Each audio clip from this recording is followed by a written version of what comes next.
Continuamos con nuestra tercera presentación del día de hoy. A continuación nos acompaña Natalia Rodríguez Martín. Ella está terminando ya sus estudios de doctorado en filosofía de su Universidad de Freiburg, en Alemania. Tiene una titulación para la enseñanza en educación media superior en filosofía crítica en español y licenciada en filosofía por la Universidad de Barcelona. Se ha desempeñado como docente en educación superior en la Universidad Panamericana en México y la Universidad Pedagógica Nacional en México. Y además cuenta con experiencia en clases y colegios en educación media secundaria. El día de hoy va a acompañar con una ponencia titulada Experiencias de extrañeza del cuerpo propio en el aprendizaje de una práctica. Muchísimas gracias.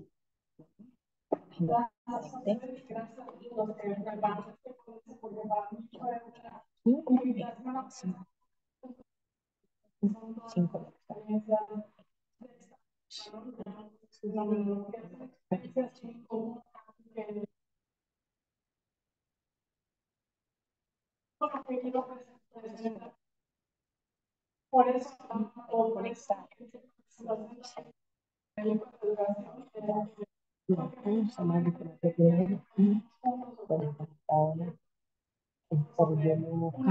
a esa salida. Igual no puedo entrar a la configuración del computador tanto.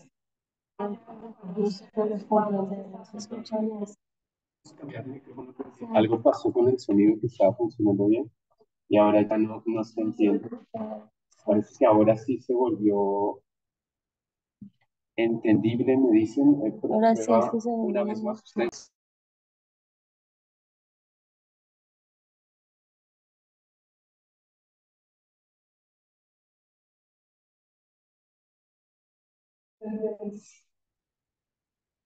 Bueno, continuamos. Mil gracias. ¿Sí continúo con esto entonces? Continúa y si no, lo cambiamos. Muchas gracias.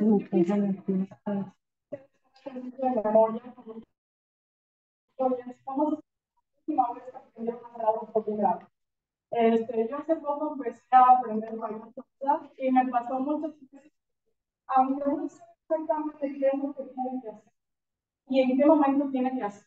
Te dicen, tienes que levantar en cada momento, tienes que levantar. Si tú sabes exactamente qué es lo que tienes que hacer, tienes muy claro en tu cabeza, tu cuerpo no lo hace.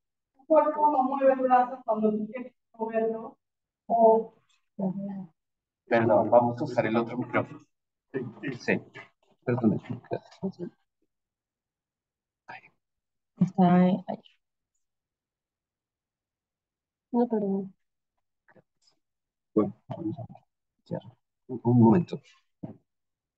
La pantalla del Zoom está allá. Ay, podrías... ¿Qué hiciste? Disculpa.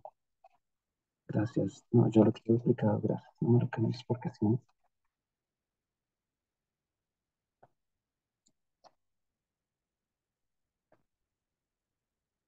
Muchas gracias. Sí, déjame, yo me encargo.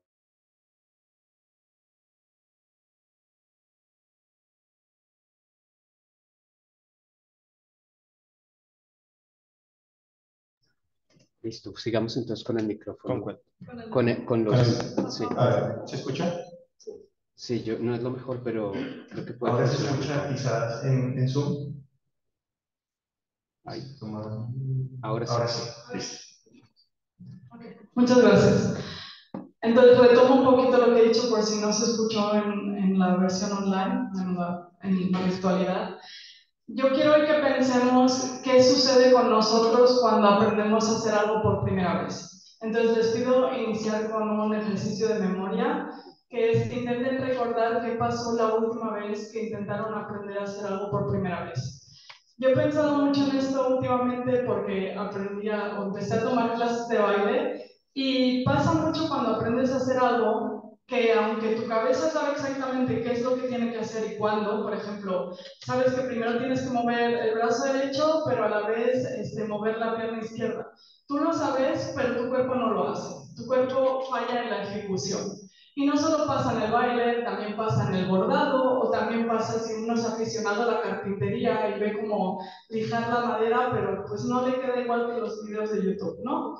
Entonces, un poco lo que quiero que pensemos hoy, que es este momento en el cual falla mi cuerpo, ¿sí? Mi cuerpo no hace lo que yo quiero que haga. Para mí este es un momento que nos puede servir de ejemplo para pensar la extrañeza, ¿sí? En ese momento mi cuerpo se me aparece a mí misma como un cuerpo extraño, porque no está haciendo lo que yo quiero. Y eso me llama la atención, eso me enoja, eso me decepciona, me frustra, ¿sí? Y me lleva a un cierto límite. Entonces, el objetivo que tengo hoy con esta conferencia es analizar esta experiencia de aprender algo nuevo en perspectiva con el concepto de esquema corporal que introdujo Merleau-Ponty en fenomenología de la percepción y que retoma Waldenfels en Slide Visual Service.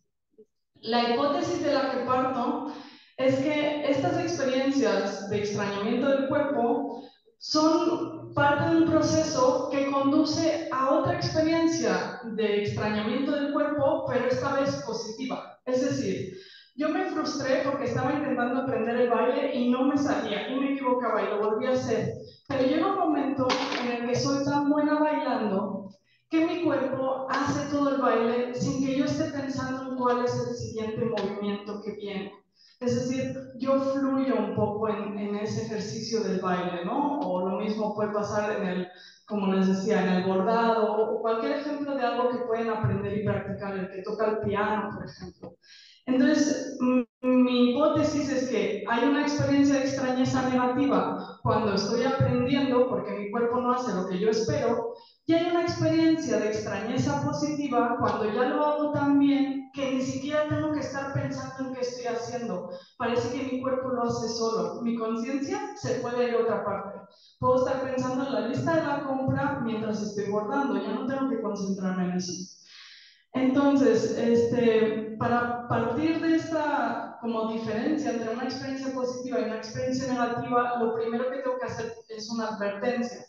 Y es decir, que cuando hablo de una experiencia positiva, no me refiero a un juicio moral o a una valoración de si el aprendizaje es bueno o malo, o si el proceso de aprender es malo o bueno, sino a lo que me refiero es que tú vives el aprender como un no poder que va hacia un poder hacer o un saber hacer.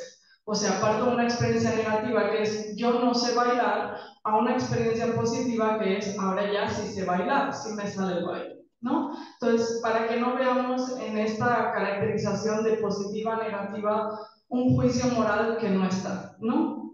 Entonces, vamos a empezar con la parte que temporalmente aparece primero, que es la parte negativa, o sea, la experiencia negativa de extrañeza de mi propio cuerpo. Y lo primero que me va a llamar la atención cuando estoy aprendiendo algo va a ser qué pasa emocionalmente. Es decir, hay un aspecto emocional del aprendizaje. Y seguro todos conocen ese momento en el que se han enojado, se han frustrado, incluso han roto el papel en el que estaban intentando hacer un dibujo bonito, porque se frustran de que están intentando hacer algo y no les sale, ¿no? Entonces, la pedagogía fenomenológica y también la fenomenología ya han dado cuenta de este fenómeno, ¿no? De esta frustración, de esta negatividad que vivo al intentar aprender algo. Esto lo han hecho desde Otto Bono, Günther Buck, también Bernard Waldenfels y Kettermeier-Traube. Yo me voy a centrar en estos dos últimos autores, Kettermeier-Traube y Waldenfels, porque para mí ellos son los que han profundizado más en lo que sería la descripción fenomenológica de esta experiencia de frustración o de negatividad en el aprendizaje. Ambos, tanto Kettermeier-Traube como Bernard Waldenfels, describen o dicen que en el aprendizaje hay este momento que es un momento de decepción, de irritación, de sorpresa o incluso de fracaso. Y este momento aparece siempre como una interrupción de la normalidad. Es decir, yo estoy acostumbrada a que yo voy por el mundo y hago cosas que funcionan. Yo sé agarrar la manija de la puerta de manera que la puerta se abre, o yo puedo abrir esta botella y beber, ¿no? Sé cómo hacerlo. Pero hay momentos cuando estoy aprendiendo una nueva práctica corporal en la que aunque yo sé lo que quiero hacer con mi cuerpo no responde como yo espero. Es decir, mi cuerpo me decepciona, me irrita, me molesta, ¿no? Que no haga lo que yo quiero. Entonces, según Maya Draver, la emoción que acompaña esta experiencia de que pues, el cuerpo no reacciona como yo quiero, no es solamente que esto me irrita, sino también es que pues, me confunde, me asombra, incluso llego a desesperarme y a tener la sensación de que no hay salida, ¿no? Como que te frustras, te quedas en esa frustración, hay algo que no encaja. Waldenfels, para describir esta experiencia de decepción o de irritación, usa un concepto en alemán que para mí es un poco difícil de traducir, que es el concepto de Widerfahrnis. Widerfahrnis está compuesto por un prefijo que es vida y un cuerpo que es Fahrnis, ¿no?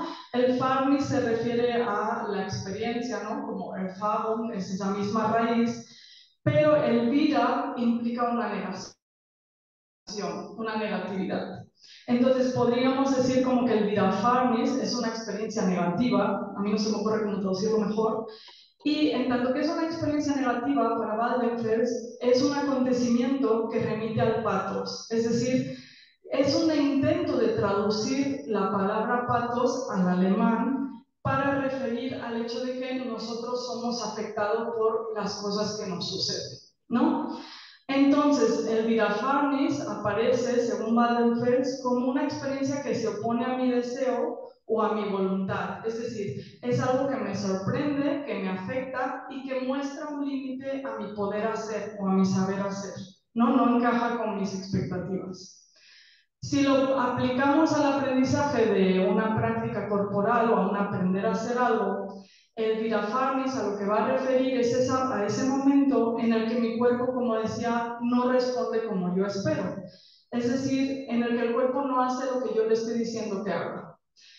Ese momento es un momento en el que se rompe la continuidad de la práctica, ¿sí? Hay una interrupción de la temporalidad porque el cuerpo se sustrae en el hacer, ¿sí? Yo estoy intentando aprender a tocar una pieza de piano y de repente me equivoco y eso me interrumpe y tengo que volver a empezar.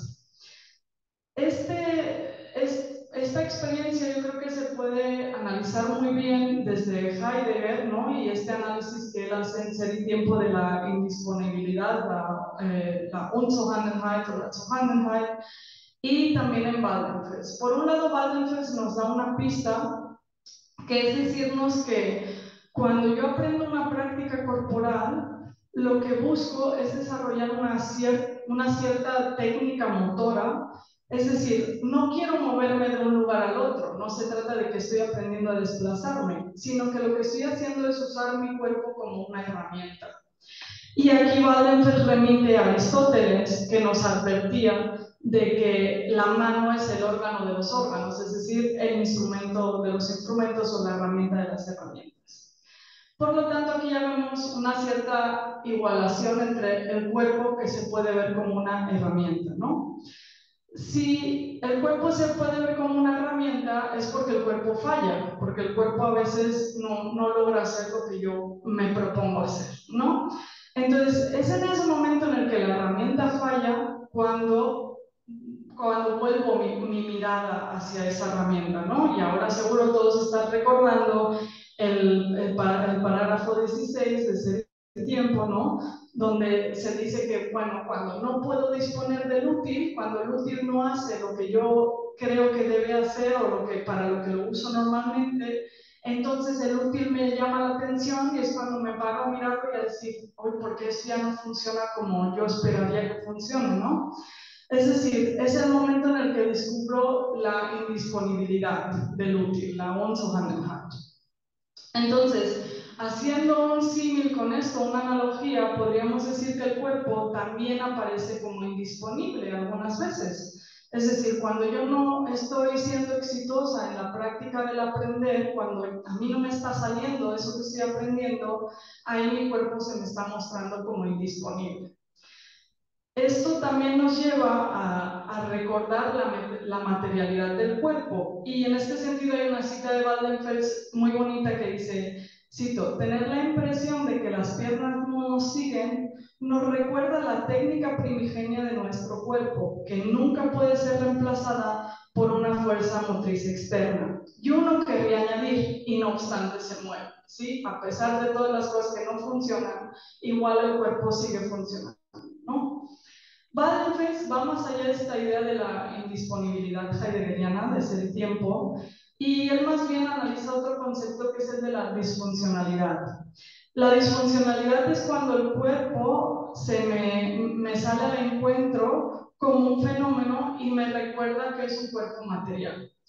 En este caso, Waldenfels está pensando en situaciones límites, y con situaciones límites me refiero a amputaciones, a disfunciones corporales graves. En momentos en los que pasa esto, en los que hay una amputación o una disfunción corporal grave, el cuerpo, dice Waldenfels, nos está llamando la atención sobre nuestra propia vulnerabilidad. Es decir, vivimos y hacemos acciones porque somos un cuerpo, claro, en la idea conocidísima del cuerpo vivo fenomenológico. Pero también tenemos un cuerpo y ese cuerpo que tenemos pues puede ser magullado, puede ser herido o incluso puede ser mutilado. Entonces, claramente en el caso del aprendizaje no vamos a hablar de una disfuncionalidad, porque el aprendizaje lo entendemos como un proceso. Yo ahora no sé hacer esto o no puedo hacer esto, pero después lo voy a poder hacer. Entonces, para poder entender cómo funciona este proceso del pasar del no poder hacer o no saber hacer al sí saber hacerlo, sí poder hacerlo, a mí me parece que es muy útil pensar todo esto desde el concepto de esquema corpóreo de Merleau-Ponty.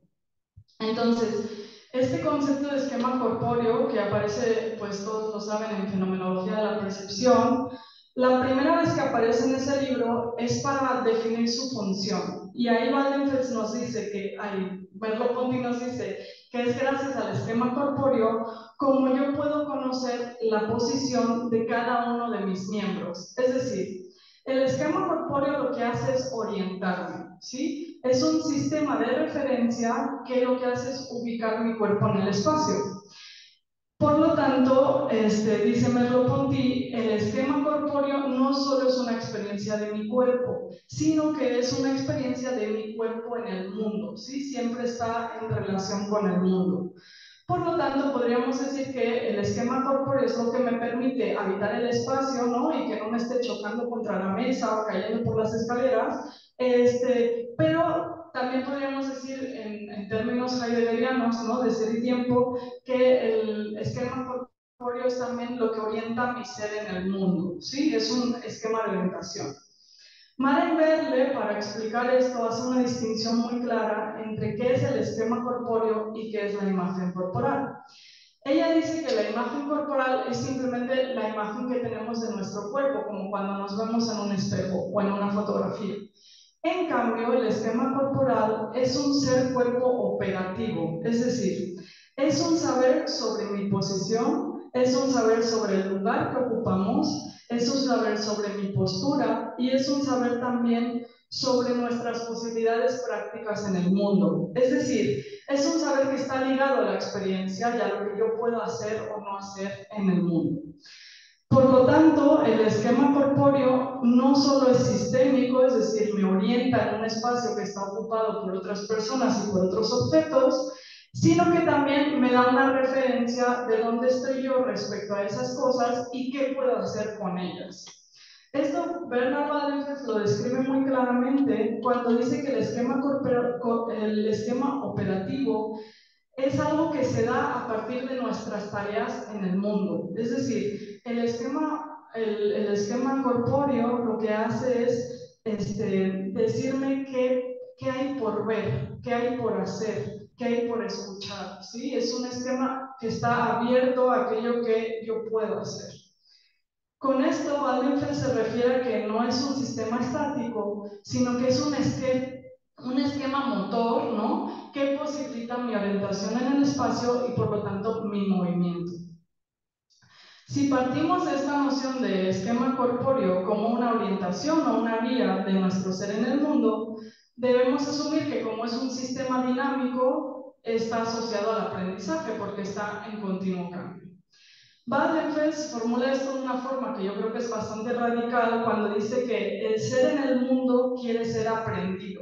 ¿sí? O sea, el ser en el mundo no es algo con lo que llegas al mundo y ya, sino que se necesita un proceso de aprendizaje, está en continuo cambio.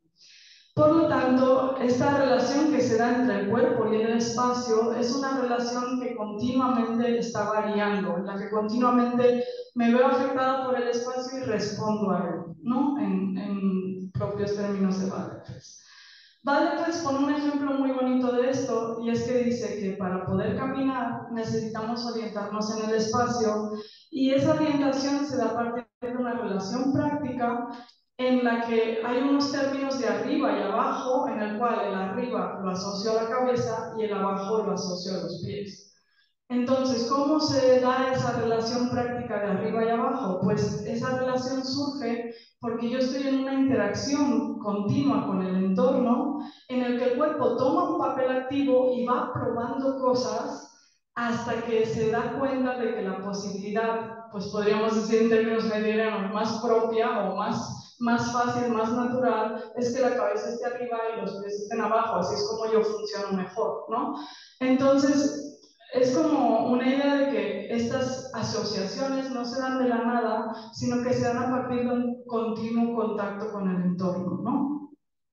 Una vez aclarado eso, podemos ver que la experiencia del aprendizaje de una práctica es intrínseca a nuestro estar en el mundo. Es decir, hoy no les estoy hablando simplemente de si quieren un día aprender un nuevo hobby, de si quieren aprender un día a ir a montar a caballo o si quieren ser unos expertos bordando, tejiendo, sino que continuamente tenemos que aprender cosas. Y hay muchas que ya las hemos aprendido. Por ejemplo, abrir una puerta, subir una escalera, son aprendizajes motores que ya hemos hecho y que sin ellos pues no sabríamos movernos en el mundo de una buena manera, ¿no? De una manera adecuada a nuestro cuerpo. Entonces, de la misma manera que el esquema corporal a mí siempre me está orientando en el espacio en el que estoy, también mi actuación, mi actuar, se basa en todos estos conocimientos previos que yo he ido acumulando con el paso del tiempo. Nos podríamos preguntar entonces, bueno, ¿y qué pasa cuando mi cuerpo no hace lo que yo quiero? ¿Qué pasa cuando me tropiezo en las escaleras? Yo no me quería tropezar, ¿no? ¿Qué está sucediendo cuando mi práctica pues, no es exitosa? Y pues lo que está pasando, podríamos responder desde esta teoría del esquema corpóreo, es que yo me estoy orientando mal en la práctica. Es decir, mi esquema corporal no ha habitualizado esos gestos. Esos gestos todavía me son extraños y por eso me puedo equivocar. Por lo tanto, la tarea sería hacer que el esquema corporal asimile esos gestos para naturalizarlos y que me salgan de una forma pues, natural, ¿no? Es decir, necesito orientarme de nuevo en esa práctica. Y esta experiencia de orientarme de nuevo en esta práctica, de habitualizarme en esa práctica, encaja muy bien con un concepto de la pedagogía fenomenológica que, pues, digamos que lo puso en teoría Günther Buch, pero lo retoma sobre todo Maya Drave, y es el concepto del Umlernen, otro concepto difícil de traducir. Tanto Maya Drave como Buch están entendiendo que el aprendizaje es un Umlernen, es decir, que es una reorientación a partir de lo que yo ya he aprendido. No lo voy a traducir como reaprender, porque creo que reaprender parece que simplemente es, llevo 3 años sin hablar alemán, se me olvidó, pero lo vuelvo a escuchar y de alguna manera lo reaprendo. No, no se refieren a esto. Es importante esta idea del de la reorientación en la práctica. Entonces, esta idea de la reorientación lo que implica es que siempre partimos de un aprendizaje que ya se ha dado de la misma manera que partimos de un esquema corporal que está en nosotros y que tenemos absolutamente habitualizado, que funciona y que nos orienta en el espacio. No obstante, va a haber experiencias que me van a demostrar que tengo que reorientarme, que tengo que readaptarme. Es decir, que tengo que aprender de nuevo porque lo que yo ya sabía no me está funcionando, ¿sí? Yo ya sé caminar, yo ya sé correr, pero si lo quiero aplicar al baile, hay algo que no funciona. Tengo que reaprender mis movimientos. Entonces, esta idea nos recuerda que siempre partimos de algo que ya hemos aprendido, que es una idea muy obvia en la pedagogía, evidentemente todos los que conozcan el constructivismo pues ya la conocen, pero aquí vemos que es una cuestión que nos acompaña toda la vida, ¿no? Y Maya Grave nos va a dar unos ejemplos muy visuales de estos. Uno es que si voy a bajar por un camino peligroso, voy a ser más cuidadosa, ¿sí? Me preparo, ¿sí? Me voy a fijar más en cómo pongo los pies, dónde los pongo. O si me tropiezo bajando una escalera, seguramente va a ser porque esos escalones son distintos a los que conozco, tienen otra altura, tienen otras dimensiones. O también dice Maya Grave, no entramos igual a un salón en el que vamos a dar una conferencia que un salón en el que nos están esperando nuestros amigos para hacernos una fiesta de bienvenida, ¿no? Entonces, así lo que está haciendo la fenomenología aquí es reconocer esta importancia de los conocimientos previos que, como les decía, ya los había nombrado el constructivismo, ya los había nombrado Vygotsky, pero aquí van a tener un matiz distinto y esto es lo que me interesa. Y Maya Rabe lo resume de una forma muy clara. Dice, el aprendizaje, cito, ya no se concibe como un proceso lineal de integración de conocimiento. Y aquí ya pueden ver que es una crítica a Usube, ¿no? El constructivismo dice, pues esto es una acumulación de conocimiento. Y la fenomenología va a decir, no, no es simplemente eso, sino que va a decir Maya Grave, es un proceso de confrontación entre unos conocimientos previos que nos orientan de una forma implícita y una nueva visión, una nueva posibilidad de actuación y experiencia, es decir, la productividad del proceso de aprendizaje radica en su negatividad. Aprender es reorientarse.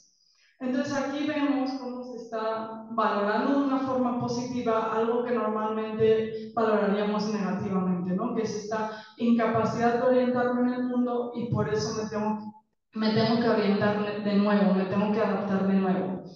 Entonces yo creo que con este concepto de reorientación o de Umlernen, lo que hace la fenomenología es abrir un espacio a lo extraño en el aprendizaje. Ya no se trata de que aprender sea simplemente asimilar nuevos contenidos o asimilar nuevos saberes, sino que aprender es un proceso crítico en el que la negatividad tiene un papel esencial y tiene un papel que hoy día, ahora sí valorándolo con cierto juicio positivo, ¿no? Y en ese sentido, Waldenfels afirma incluso que aquello que aún no sabemos o que aún no sabemos hacer no es que esté más allá de nuestro alcance y de nuestras capacidades, sino que más bien es algo que nos priva a nosotros de nosotros mismos, en tanto que en estas experiencias el sí mismo sale de sí mismo. Entendido de esta manera, podríamos entender el aprendizaje como un proceso de crisis y un proceso también que no solo es de crisis, sino de alteración de quién soy yo, del sí mismo, porque yo me veo afectada por la experiencia del aprendizaje y esa experiencia de aprender algo me cambia, ¿sí? No es simplemente que mi cuerpo aprenda a hacer algo, sino que yo también cambio con esa experiencia. Entonces, este es el motivo por el que Maya Grave siempre asimila el aprendizaje a una experiencia, porque aprender algo siempre es experimentar algo, es decir, a mí me pasa algo mientras aprendo. Entonces, es interesante en este sentido recuperar la idea de esquema corpóreo y ponerlo en diálogo con esto que está proponiendo Maya Grave. Porque de la misma manera que el esquema corporal habitualiza e incorpora nuevos movimientos, el sí mismo también incorpora experiencias de aprendizaje y se deja afectar por ellas. Entonces, aquí me parece interesante recuperar el famosísimo ejemplo del organista que pone Merleau-Ponty en Fenomenología de la Percepción y que recupera Waldenfels en Das Leibliche Selbst, porque ahí dice Merleau-Ponty, es que el organista se instala en un órgano nuevo cada vez que va a tocar un órgano distinto, como uno se instalaría en una casa nueva, como cuando te mudas, ¿no?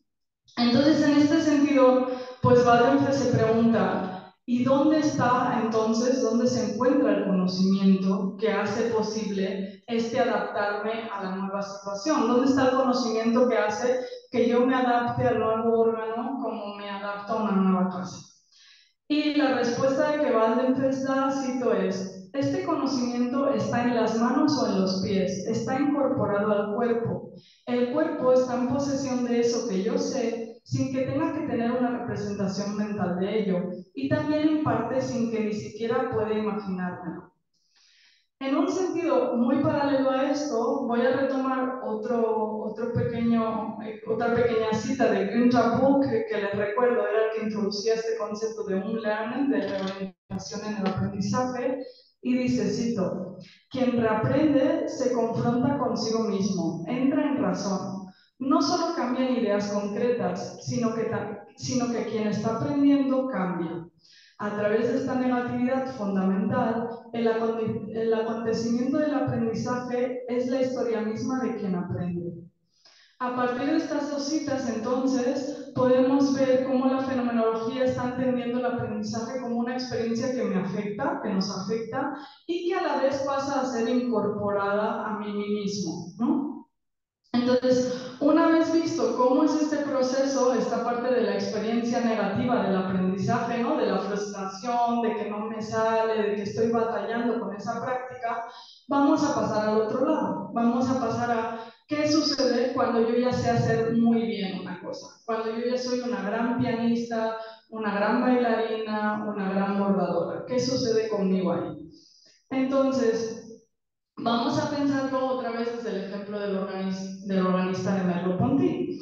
El organista de Merleau-Ponty decíamos que podía habitar el órgano como quien habita una casa, ¿no? Y eso sucede porque su cuerpo, ¿no? Ha habitualizado su relación con las partes del órgano, ¿no? Con el teclado, con los pedales, y se orienta en él de una forma pues muy familiar, ¿no? Como si fuera su casa. Entonces, ahí parecería que ya no hay extrañamiento, ¿no? Porque ya todo me resulta natural, me resulta familiar, me muevo ahí como pez en el agua. No obstante, yo creo que ahí también hay una experiencia de extrañamiento, que es distinta. Y es que el organista ha llegado un momento en el que toca el órgano y sus manos ejecutan la pieza sin que él tenga que estar pensando, ay, ¿cuál es la siguiente pieza? ¿Cómo tenía que mover las manos? ¿Tengo que tocar el pedal o no? Sí, el organista simplemente se deja llevar, podríamos decir, ¿no? Y ya tiene tan aprendida esa pieza musical que casi que parece que le sale sola, ¿no? Que le sale sin pensar. Entonces, pues ahí podríamos decir con Waldenfels, pues ya el aprendizaje está incorporado, ¿no? Sus manos ya se saben la pieza, sus pies se la saben, él ya no tiene ni que mirar el pentagrama. Podríamos hacernos la pregunta entonces, ¿y no hay ahí también cierto extrañamiento? Malte Brinkmann, que es un pedagogo, fenomenólogo, profesor en Berlín, él describe esta experiencia de la siguiente manera, cito, dice, aquel que practica o se ejercita en algo se pierde en el disfrute performativo del propio saber hacer de la praxis. En ese momento se supera el límite entre juego y ejercicio. En el flow de la práctica parece que el tiempo se para. Aquí Brinkmann está retomando un concepto que es el concepto de flow, que pues no sé cómo traducirlo, podríamos decir el dejarse llevar, el fluir, que es un concepto que introduce un psicólogo que se llama Mihaly Csikszentmihalyi. Es húngaro, su nombre es bastante impronunciable, y al menos para los hablantes del español. Y entonces lo que está intentando hacer este psicólogo es explicar qué pasa cuando uno se puede dejar llevar en la práctica. Es decir, qué pasa cuando me ejercito tanto en algo que ya lo hago muy bien. El flow, esta idea del fluir, por lo tanto, es un concepto que, sí, es un concepto que estoy como tomando de la psicología y que Brinkmann recupera para pensar la pedagogía fenomenológica, ¿no? Para aplicarlo a la pedagogía. Entonces, este concepto del flow a mí me parece un poco problemático.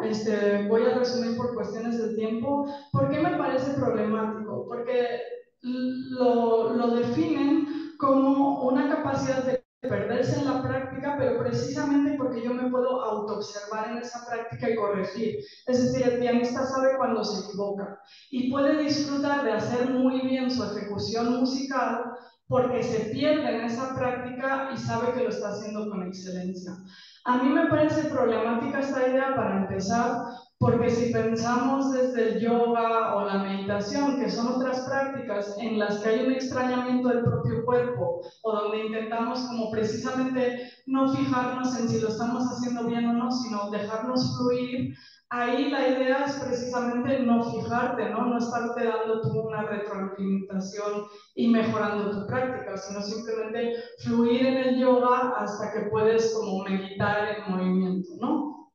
Y otro problema del flow de Csikszentmihalyi es que también nos está diciendo que entrar en el flow con el mundo, es decir, como moverte por el mundo sin que nada te saque de tu fluir, de que todo esté bien, ¿no? Eso sería como su idea de la felicidad. Es decir, ser feliz significa que tú no tienes experiencias de choque con el mundo, en el cual el mundo hace algo que te sorprende, que no encaja con tu forma de ser, sino que dice como no, pues si tú trabajas mucho en tú ser una persona que fluye con el mundo, pues todo te va a ir muy bien porque te vas a sentir muy feliz, ¿no? Entonces, a mí eso me parece problemático y ahí retomo un poco la crítica que le hace Sara Ahmed en La promesa de la felicidad, porque pues si pensamos así, el fluir, ¿no? Si pensamos así, el saber hacer algo, como que nunca te chocas contra nada, como que nunca nada te interrumpe, pues lo que estamos asumiendo por un lado es que ser feliz es tu responsabilidad, ¿no? Es como que tú te tienes que adaptar al mundo y por otro lado, aparte de eso, pues estamos como eliminando cualquier experiencia de extrañamiento porque eso implica infelicidad, eso incomoda, ¿no? Entonces mejor eliminemos. Entonces, como para acabar un poco con esta idea, a mí me parece que es importante recordar que si bien si hago una práctica y la repito hasta ser un experto, esto me puede llevar a optimizar mi cuerpo, y aquí pienso en esas grandes gimnastas, ¿no? Que hacen esos ejercicios que antes nos parecían imposibles, ¿no? Pero con la técnica, con la práctica, pues ahora hacen ejercicios impresionantes. Si bien podemos optimizar nuestro cuerpo, también hay un peligro, y es el peligro de ese extrañamiento del cuerpo en el cual la gimnasta se está haciendo llagas en las manos, se está abriendo heridas, pero ni siquiera se da cuenta porque está tan metida en la práctica que olvida la vulnerabilidad de su propio cuerpo, ¿no? Lo mismo que le sucede a los que tocan instrumentos de percusión después de horas que se les abren heridas en las manos y ni siquiera se dan cuenta. Entonces, a lo que quiero llegar con esto es a decir que tanto el extrañamiento que estábamos describiendo como positivo, que era de ya saber hacer algo, tiene un aspecto oscuro, como el extrañamiento negativo de la frustración de aprender algo, también tiene algo positivo, porque pues sin él nunca llegaríamos a aprender nada. Y con esto me gustaría acabar. Muchas gracias por su atención.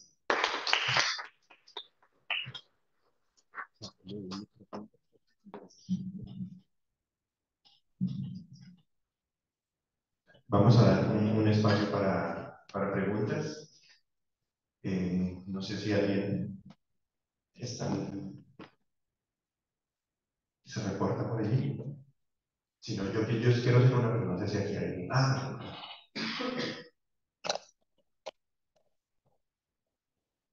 Gracias por tu conferencia. Estoy muy interesado en algunos aspectos, los autores que has citado. Y me acuerdo un poco de los estoicos, un concepto en especial que está relacionado con esta idea de flow, ¿no? Good flow of life. Es un concepto que se llama de euoia, como el buen flujo. Pero el buen flujo no significa que no hay problemas, que no tengo límites. Al contrario, es cuando yo estoy como de acuerdo con la naturaleza, yo comprendo eso en lo que se llama homologúmenos, o sea que de facto yo comprendo y acepto eso. Pero mi pregunta es más en el sentido de la patología. Si hay como establecer en este contexto una línea o una perspectiva para saber cuándo este límite pone algo como sufrimiento. Pero un sufrimiento que está para más allá que, no sé, que una disponibilidad que no tengo o una posibilidad mía de, por ejemplo, de hacer una acción con mi cuerpo, pero algo que va más allá de eso y que empieza ya en el sufrimiento. ¿Cuál es el cambio? ¿En qué punto podemos hablar que hay sufrimiento o patología? Es un poco mi cuestión.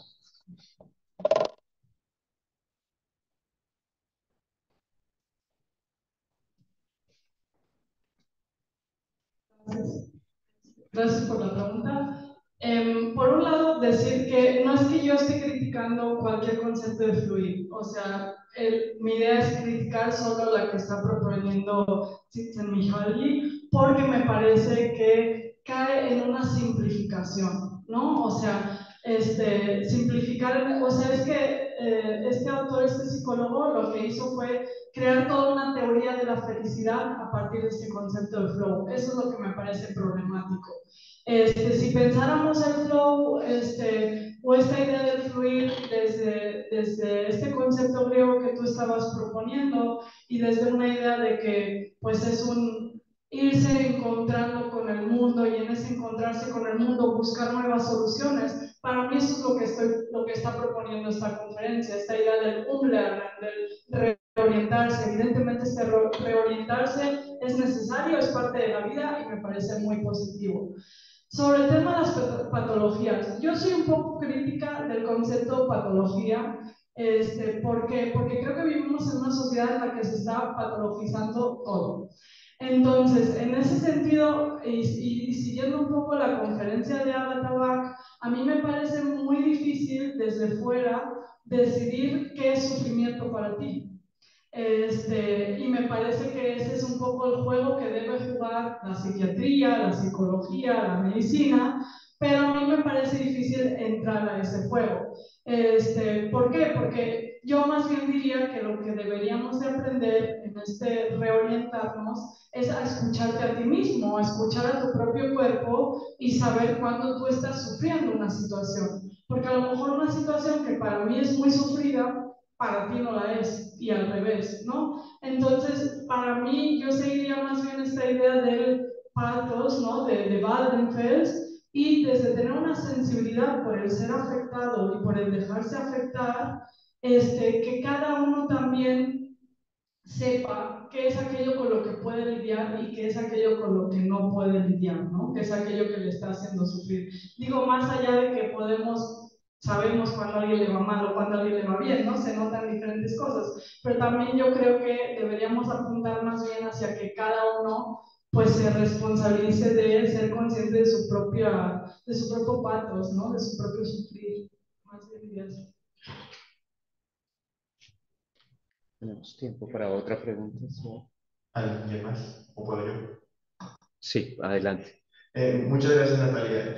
Mi pregunta es si, a ver, yo entiendo como el proceso de aprendizaje, como lo describiste, este paso del extrañamiento, del no poder hacer, el poder hacer, de la importancia del hábito de la repetición para hacerlo, pero me da la sensación de que queda un halo de misterio en el paso. O sea, como que yo puedo, como la diferencia entre la pasividad y la actividad. O sea, yo puedo decidir qué hacer, puedo decidir intentarlo una y otra vez, repetirlo con todos estos traumas de tener que ser consciente de mi cuerpo, pero de cómo eso se va a sedimentar, porque no utiliza el concepto de sedimentación o habitualización, pero cómo pasa eso, me parece que todavía sigue siendo un misterio. O sea, y sería como el quiz, cuando aprendo algo, en teoría es cuando deja de ser un proceso activo donde hay una actividad teórica muy potente, tengo que saber dónde está mi pie, saber cuándo saco el clutch, cuándo acelero, cuándo me hago cambio, a cuando ya no, ya hace parte como el nivel de la pasividad. Pero me da la sensación de que permanece un halo de misterio. O sea, uno sabe más o menos cómo se hace, pero no por qué pasa eso. O sea, ¿qué tiene lugar aquí en ese tránsito? No sé si...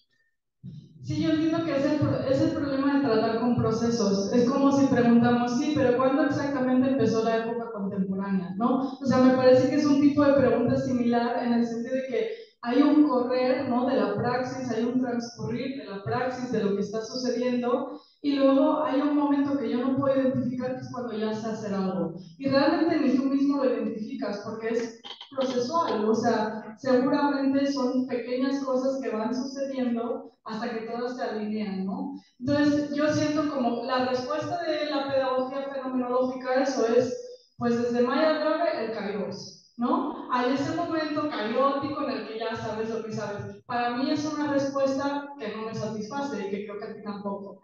Entonces, creo como que el trabajo que queda por hacer en la pedagogía fenomenológica es seguir viendo qué pasa en esa repetición, que además nunca es una repetición exacta, siempre hay variaciones en la repetición, qué está sucediendo ahí, pero hasta ahora, hasta donde yo he leído, nadie tiene una respuesta para eso, desgraciadamente. Muchas gracias. Andrés, creo que vamos.